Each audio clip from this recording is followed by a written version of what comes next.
6 months ago, I tore my rotator cuff. I decided not to have surgery, but instead I went into the gym and I did what I could. I stayed persistent and I trained around my torn rotator cuff. I always trained in a pain-free range of motion, but I never gave up and I did what I could do. And look at me now. Today I'm doing tricep extensions, superset with tricep kickbacks with absolutely no pain in my rotator cuff. So during my injury, I kept my meals super clean. I stayed away from processed foods. I stayed away from sugar, anything that caused inflammation.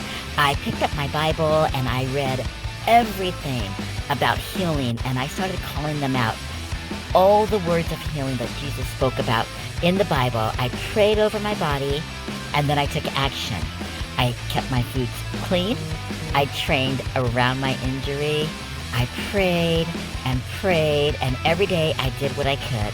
And today I am feeling amazing. 6 months later, I'm able to do lots of different shoulder exercises. Pretty much every exercise I'm able to do. I do modify my workouts a little bit. So this is a modified lateral raise because wide lateral raises bother my shoulders, but I'm still able to train working around my injury.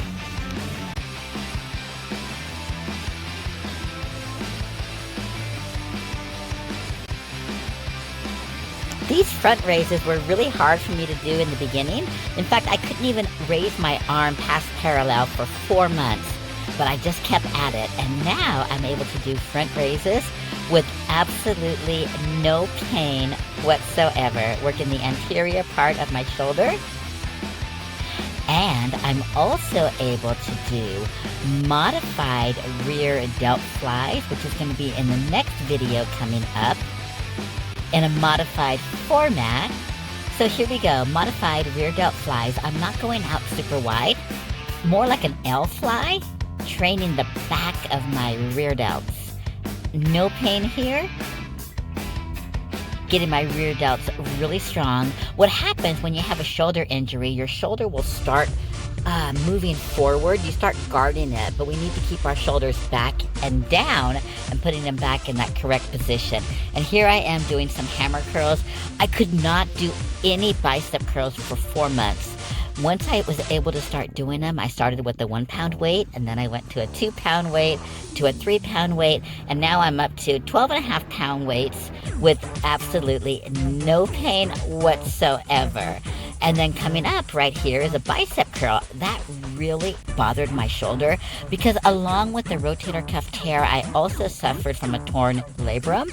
So these were so painful. But like I said, I just started doing it with range of motion first.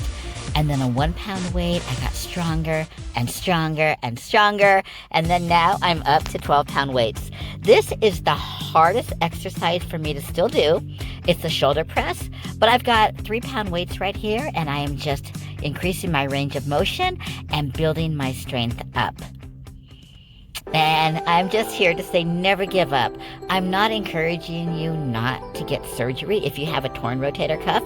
It's a personal decision, but I decided to see if I can rehab it by myself without getting surgery, and it worked great for me. And if you need help with your fitness goals, please reach out anytime.